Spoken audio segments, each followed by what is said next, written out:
লজ্জায় ম্যাচ হারছে বাংলাদেশ, তবুও শান্ত মুস্তাফিজুরের মুখে অট্টহাসি। শেষ ওয়ানডেতে বাংলাদেশকে এই কেমন লজ্জায় ডুবিয়ে হারালো শ্রীলঙ্কা।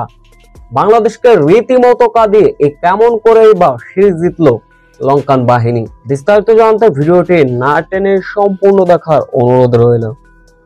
সিরিজ নির্ধারণীয় ম্যাচ, লঙ্কান শিবিরে কি টাইগাররা করবে আঘাত? এমন সমীকরণে আগে টসে জিতে ব্যাটিং করতে নামে লঙ্কানরা। বাংলাদেশ বোলারদের একাই লন্ডভন্ড করে দিলেন কুশাল মেন্ডিস।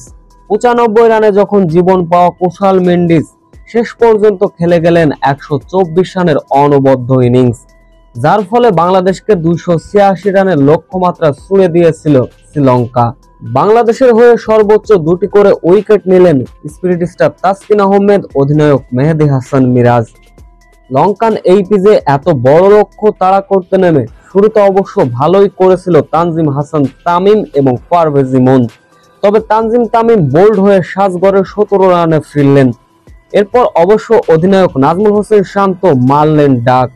এরপরে তহিদ হৃদয়কে নিয়ে পারভেজ ইমন দুর্দান্ত জুটি গড়ার প্রচেষ্টা ছিল, কিন্তু পারভেজ ইমন ছক্কা মারতে গিয়ে ফক্কা হয়ে 28 রানে সাজগড়ে ফিরলেন।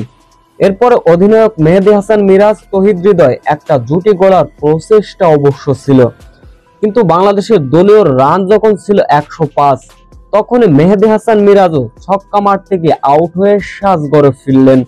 এরপর শামীম হোসেন পাটোয়ারিও দ্রুত যখন সাজগড়ে ফিরলেন, ব্যাট হাতে অনবদ্য এক 50 তুলে নিলেন ব্যাক টু ব্যাক তহিদ হৃদয়। তবে তহিদ হৃদয় আশা দেখিয়ে 51 রানে সাজগড়ে ফিরলেন। বাংলাদেশের দলীয় রান যখন ছিল 153, 162 রানের মাথায় সপ্তম উইকেটের পতন সাকিব ফিরলেন সাজগড়ে।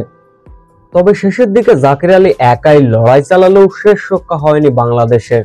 শেষ ওয়ানডেতে লজ্জাজনক ভাবে হারলো লঙ্কানদের কাছে টাইগাররা, যার ফলে 2-1 সিরিজ জিতে নিল লঙ্কানরা।